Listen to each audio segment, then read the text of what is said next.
So it's really sound trivial, but just I ask myself the question is like, what is the value proposition I offer that other don't offer?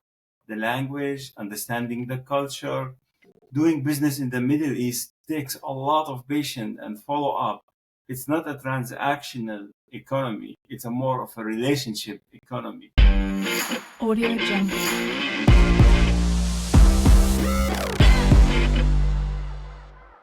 Hello and welcome to Business Focus, produced by the Greater Reston Chamber of Commerce. My name is Angela Inzerillo with Impact Business Solutions, and I'm privileged to be your host as we highlight the great work our local businesses are doing. Well, we are excited to have you here. We have a very exciting guest and very interesting, might I add. So this conversation is very timely and very, very worthwhile for our audience. So thanks for being here. If you haven't yet subscribed, we'd love for you to do that. We're growing our channel. We've got some amazing content that we want to share. So we would love for you to subscribe, like, share, and do all those fun things you're supposed to do.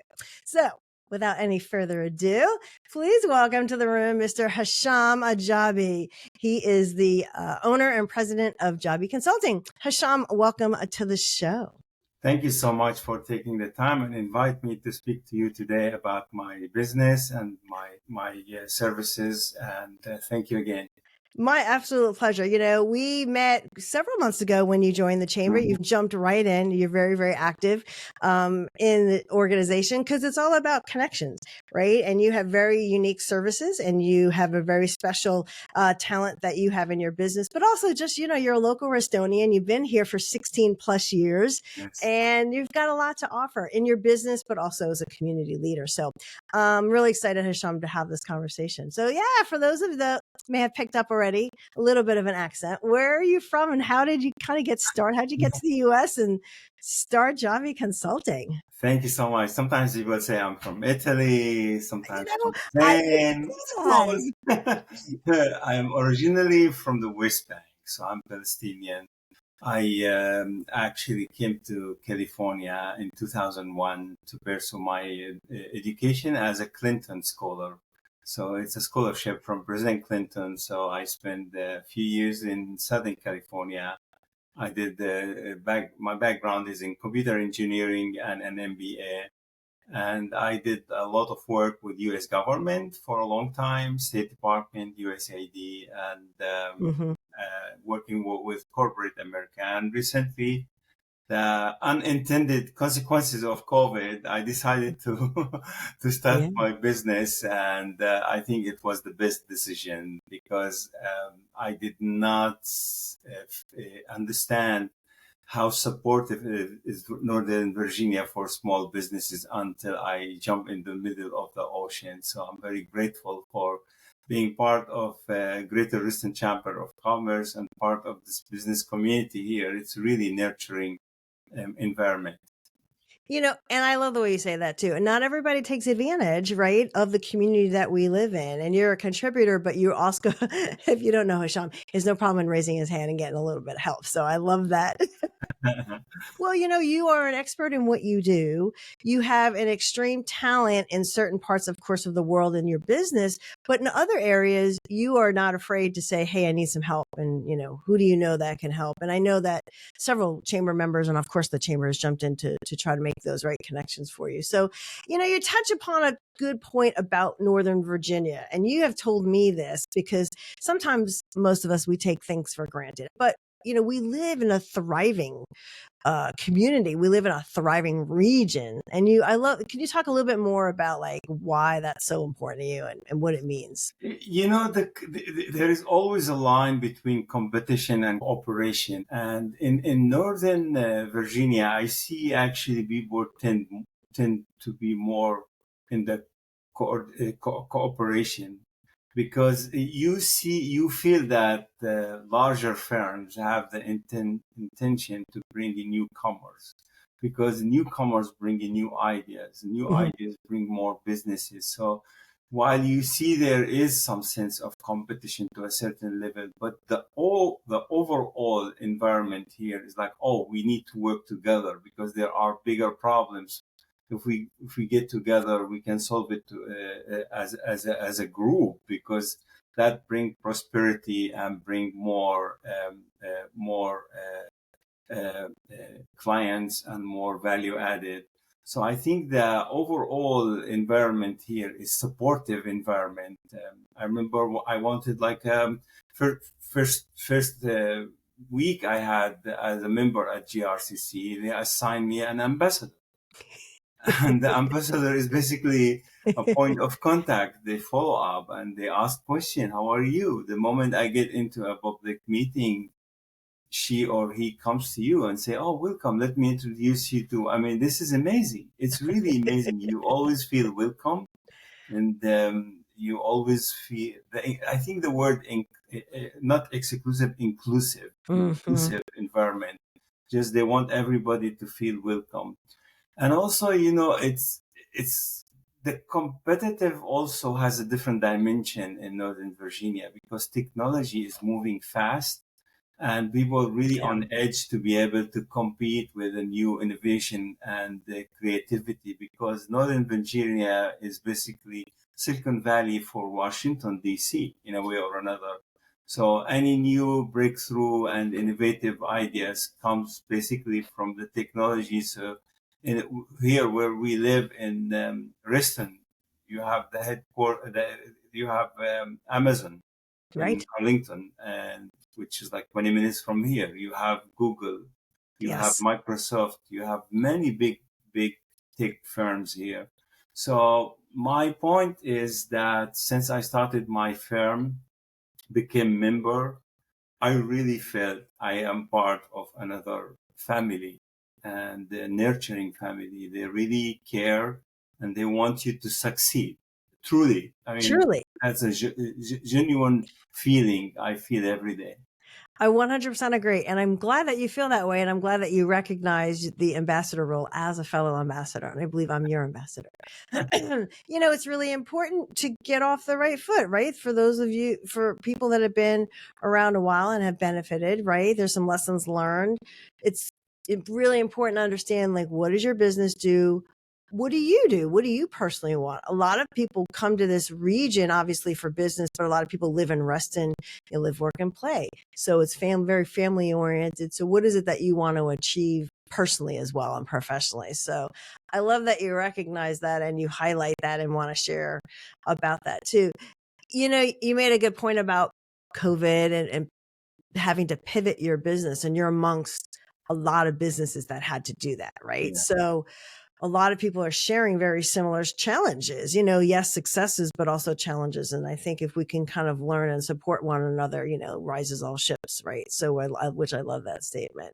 So yeah, let's talk a little bit more about, so you had a pivot in COVID, and now with what's going on in the world of government, you're pivoting there too, which again, I don't know, I look at it as opportunity, right? So there's certainly doors closing and windows opening. So let's talk a little bit about maybe your business and kind of how it ties into the area, and a little bit about how you're pivoting, because I think you actually are in a lot of shoes as other government contractors and consultants, right? And what do you need to do to keep your business going when the Right. government is, shutting down in parts of it that affect you? Absolutely. And that's where I think the competition kicks in and the innovation, creativity. And I think for me as a small business, that allowed me to pivot faster than larger firms with a lot of overhead. So I'm grateful that my firm is a small. One thing I remember from my MBA, where I did my MBA at Peter Drucker Business School. Peter Drucker wrote like 40 books in management. And I remember I took the last class he taught, the Future Leader.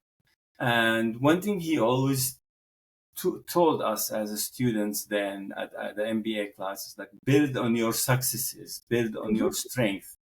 So I really took a few days to contemplate on what are the strengths that Jabi Consulting offering versus others. And I realized that my connection with the Middle East and understanding the business environment in the oil exporter countries are actually with a very high value.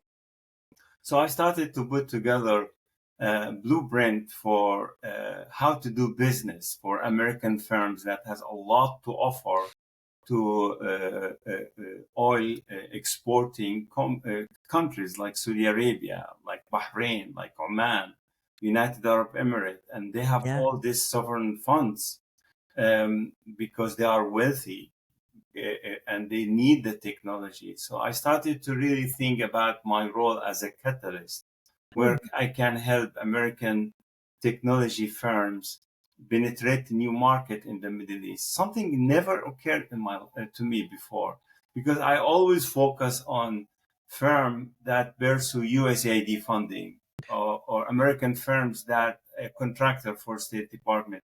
Then, with the help of people from the Chamber of Commerce, they said, listen, you have a transferable skills. You can apply them. These are very unique skills from capture, business development, market intelligence, writing proposals, but the clients is different. You can actually use a different jargons, different. So I started to develop a blueprint for how to do business for American firms that want to expand in the Middle East. And I started to receive phone calls from companies in the cybersecurity, in the cloud computing, in the AI. And now I'm in the process of hopefully very soon sign a contract with an LA firm that they want to expand cybersecurity. So it's really sound trivial, but just I ask myself the question is like, what is the value proposition I offer that others don't offer? The language, understanding the culture, doing business in the Middle East takes a lot of patience and follow up. It's not a transactional economy. It's a more of a relationship economy. And people, if they feel that we're coming here with input, process, output, we turn them off. But I know that, and many companies here they value the other way, the way we do business here, which is much more focused, agenda driven, time sensitive. Most of business deals in the Middle East is done over dinner or lunch or it's like a more of a social oriented business environment. So that's the way I pivoted, and I feel that there is a lot of opportunities. I signed up for something called Inspire, like a training course at the Chamber of Commerce, and it was absolutely timely because exactly what I'm doing with now with pivoting my business is being presented to me through a systematic way that is fascinating. Really, I'm applying everything I do with the instructor. You are an excellent student, I will say. Yeah, he's referring to the Inspire Launchpad program. So this 8-week course helping, focus on your business foundation and specifically marketing. So really understand your ideal client, what differentiates you in the market, what is it that you're selling. So you're right, it is perfect timing, particularly for what you're going through. Hisham, on these, doing business in the Middle East is probably overwhelming for people. They might fear it. And meanwhile, you make it sound easy because it's easy for you. You know the steps, you know the roadmap to help people do that. Does any kind of business apply? Because I know you said technology, hit on that a couple of times. Does it really matter? Like what types of businesses are ideal for that market? I think the most attractive sectors is defense, infrastructure, and technology. Technology with uppercase T, meaning like cloud computing, artificial intelligence. But also there are sectors such as health, public health, water treatment, environmental treatment. I'm very biased. I came to this country because this is the source of innovation and technology, like globally. What America created over 100 years equal what the humankind created in the whole history, because this is a country that bring the best out of the best brain-wise. They will come. And despite of our political challenges, I always believe America changed America because we have a system in place. We have a dynamism that you will never see somewhere else. So for me, I believe American technology is extremely applicable in the Middle East, very much so. You're talking about a region of 500 million people with a population demographics of 55% of the population below the age of 25. So you're talking about very youthful nations with a lot of potential. Think about solar energy in the Middle East, because it's very sunny, like California. So Yeah. it's going to be like a second, probably largest producer of solar energy in the region. You have a historical spots in all over the Middle East that could make it, if there is a stability, a very important tourism target. You also have minerals in Saudi Arabia. You have oil. You have natural gas. So I think that I would focus more on technology and AI as a very attractive for American firms. You were even talking about like stuff for James and I, like marketing and business and consulting. Like even the businesses there, of course, are looking to grow and become more efficient and better at what they do. So even professional services, I'd imagine, it just sounds like a great opportunity, but it just sounds difficult. But it sounds like you also make it easy. No, it's very difficult, but not for somebody who grew up there, I Right. believe, because I came to this country at a later age in my life. So I started business in the Middle East. I made it successful. I know technology. I know the language. And also even my career, last 15 years at the World Bank, USAID, State Department, it's all about doing recon and doing visit and working Right. with the stakeholders. In the Middle East, there are things that actually completely strange for business people here, like the concept of seniority. I encourage my daughter, she's 13, to speak up her mind and to have her position and defend her position. That in certain culture in the Middle East, you got to respect the elderly, and you cannot speak before the elder person speak. The Right. issue about gender, like how women behave in a business setting, Yeah. the decision making. If you try to push decision maker into signing a contract, that is very, very offensive. So it should be slow. It should be also the people really. There are influencer and there are people with position, people with influence. So there's a complete different. Here, the CEO is the decision maker. You put a presentation, he brings his team and everybody. It's different. It could be like one person sitting in a certain department is the decision maker because he is relative to the owner. It's a family business. So what I did now, I created a blueprint, very detailed Hmm. blueprint for my clients in Washington on how to do business in the Middle East. And it's going to be free for everybody. And my service is to make it happen because anybody can read it, but nobody can execute it. And that's the value proposition I'm trying to offer to the clients and the members of the Greater Houston Chamber of Commerce. That's a huge value. The white paper, but actually executing and how to do it, that is actually what you can do. I don't want to say in your sleep, but this is what you do. Just really quickly, we should talk about culture, relationships, and people don't know. How is it? You also mentioned he a lot. I mean, are there a lot of executive women in the Middle East? No, Is it not that. changing? It is changing in the urban setting. Mm-hmm. I come from a large family. I'm one of 10. 10. That's My right. my eldest sister did not make it to college, and my youngest sister has PhD from University of Rochester. And so you can see the Yeah. the What's the contrast. age difference, Hisham? I think between them is like 15 years. 15? Okay. Yeah, so that you could see the difference, like a high Oh, school yeah. Absolutely. and PhD from Rochester, Yeah. University of Rochester. So there is some change happening.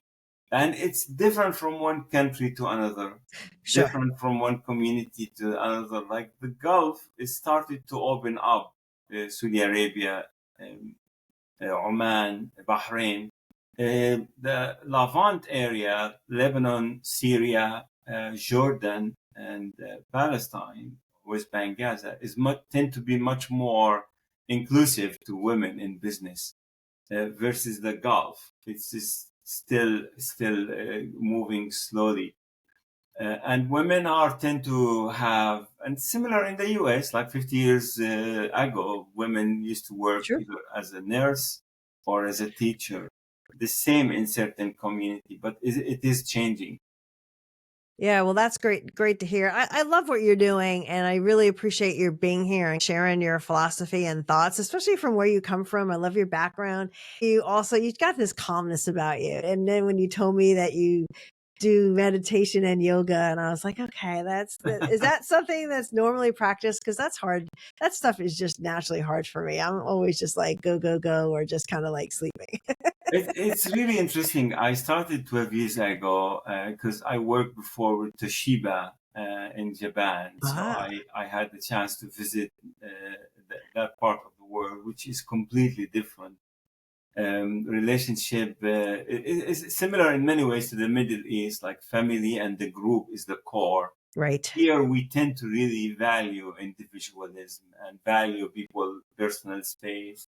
In Japan, I was exposed to, like, I remember, so very small, very short story. I was very young and I was working distributor for Toshiba. So I went to Singapore to give a presentation for a group of executives at Toshiba, and they all sat and they were so deeply reflective to the extent that I didn't know really, are they listening to me? Are they taking a nap? Are they? It's like me, right? Like I'm nodding and oh yeah, yeah, So she's because agreeing with me. She's we, agreeing with me. we tend in the US to be more expressive, more like really Yes. kind of outgoing and welcoming. And in Japan, the opposite, like, the respect by just listening deeply. And even even sometimes they close their eyes to a certain extent. And then I said, oh, what's going on? They said, well, we do some meditative listening. Yeah. So they listen carefully. Then I started to learn more about meditation Yeah. and that culture, which is very very powerful because our minds are like a drunk monkeys. If you think about how many things we do every day, Yep. so for me, I just take 30 minutes during the day, Nice. in the middle of the day, and I turn off my mind, and it's a practice. Like you practice your muscles, Yes. I practice my mind. Now I turn off my mind in like 30 seconds, literally. Yeah. Because you do it, I did it many, many times, and it's so powerful and profound. Oh, and good for you to shut the brain off, having that time in the middle of the day to rest and kind of, like you said, take a break and shut down.